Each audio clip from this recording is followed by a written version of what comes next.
Récit, qu'ont en commun un chien errant affamé et un champion d'exposition avec pédigré. Au-delà de leur nature canine, les deux dépendent d'une chose cruciale, une alimentation adéquate. Et derrière cette alimentation se trouve souvent une marque, Pédigré. Mais saviez-vous que son histoire est bien plus qu'une simple recette de croquettes? Origine de la marque. Remontons à l'Angleterre des années 1930. La Grande Dépression frappe de plein fouet, et l'alimentation animale, loin d'être une priorité, est un luxe. Mais à Manchester, un visionnaire du nom de Forrest Mars Sr., fils du fondateur de la célèbre Mars Incorporated, voit une opportunité là où d'autres ne voient que désolation.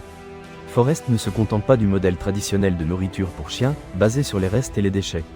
Il rêve d'un aliment complet, équilibré et produit à l'échelle industrielle. Un aliment digne d'un pédigré, c'est-à-dire d'une lignée de qualité supérieure. Ainsi, en 1934, naît Chappi Limited, la graine de ce que nous connaissons aujourd'hui sous le nom de pédigré. Premières années, les débuts sont difficiles. L'idée d'acheter de la nourriture spécialement pour les chiens est étrange pour beaucoup. Pourquoi dépenser de l'argent pour cela alors qu'ils peuvent leur donner les restes?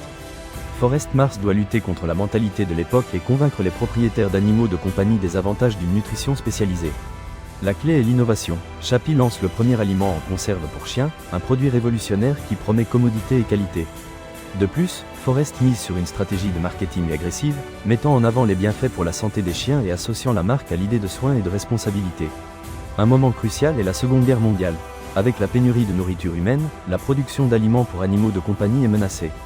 Cependant, Forrest Mars parvient à convaincre le gouvernement britannique de l'importance de maintenir l'alimentation animale, arguant que les chiens sont essentiels à l'effort de guerre en tant que chiens de garde, messagers, etc. Cette décision stratégique sauve non seulement l'entreprise, mais renforce également son image de marque engagée envers le bien-être animal. Croissance et expansion. Après la guerre, Chappi connaît une croissance explosive. La marque s'étend à d'autres pays, adaptant ses produits aux besoins et aux goûts locaux. Dans les années 1950, elle adopte le nom de Pédigré Pal, puis simplement Pédigré, un nom qui évoque immédiatement l'idée de qualité et d'héritage. L'innovation continue d'être un pilier fondamental. Pédigré investit massivement dans la recherche et le développement, créant de nouvelles formules, formats et présentations. Elle lance des aliments secs, des collations et des produits spécifiques pour différentes races, âges et besoins spéciaux. Les campagnes de marketing deviennent de plus en plus sophistiquées. Pédigré utilise des célébrités, des vétérinaires et des experts en comportement animal pour promouvoir ses produits. Elle s'implique également dans des causes sociales liées au bien-être animal, soutenant des refuges et des programmes d'adoption. Le logo de Pédigré, avec son chien de race emblématique, devient un symbole reconnu dans le monde entier. Au fil des ans, le logo a évolué, mais il a toujours conservé son essence. La représentation d'un chien sain, heureux et bien soigné. Mythe ou légende de la marque. C'est là que l'histoire devient intéressante. Il existe une rumeur persistante qui poursuit Pédigré depuis des décennies. On dit que, à ses débuts, la marque utilisait de la viande de cheval dans ses produits. La légende urbaine affirme que, pendant la Seconde Guerre mondiale, lorsque la viande de bœuf était rare, Pédigré a eu recours à la viande équine pour maintenir sa production. Certains assurent même que la marque n'a jamais cessé d'utiliser cet ingrédient, bien qu'elle le cache sous des noms génériques tels que « sous-produits animaux ». Y a-t-il une part de vérité dans cette histoire? La vérité est qu'elle n'a jamais été prouvée de manière définitive.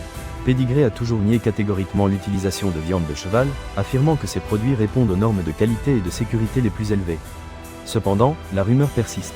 Une partie de sa persistance peut être due à la méfiance généralisée envers l'industrie alimentaire et au manque de transparence dans la description des ingrédients. Elle peut également être un reflet de la sensibilité culturelle envers la consommation de viande de cheval, qui est un tabou dans de nombreux pays. Quelle que soit sa véracité, ce mythe a affecté l'image de Pédigré au fil des ans. La marque a dû faire des efforts supplémentaires pour assurer aux consommateurs la qualité et la sécurité de ses produits. Situation actuelle. Aujourd'hui, Pédigré est l'une des marques de nourriture pour chiens les plus vendues au monde. Elle appartient au géant Mars Incorporated et est présente dans plus de 50 pays. Pédigré a réussi à s'adapter aux changements du marché et aux nouvelles tendances. Elle a lancé des produits biologiques, sans gluten et avec des ingrédients naturels. Elle a également investi dans la technologie pour améliorer la qualité de ses aliments et l'efficacité de ses processus de production. Outre son activité principale, Pédigré a élargi son offre à d'autres produits et services liés aux soins des animaux de compagnie, tels que des jouets, des lits et des assurances pour chiens. L'histoire de Pédigré est un exemple de la façon dont une vision, combinée à l'innovation, à la persévérance et à une bonne dose de marketing, peut transformer une simple idée en un empire mondial. Mais c'est aussi un rappel que la réputation d'une marque peut être fragile, et que les mythes et les rumeurs peuvent avoir un impact durable. Parce que parfois, derrière un simple logo, il y a toute une histoire que peu connaissent. Et maintenant que vous connaissez l'histoire de Pédigré, qu'en pensez-vous? Avez-vous été surpris par une information?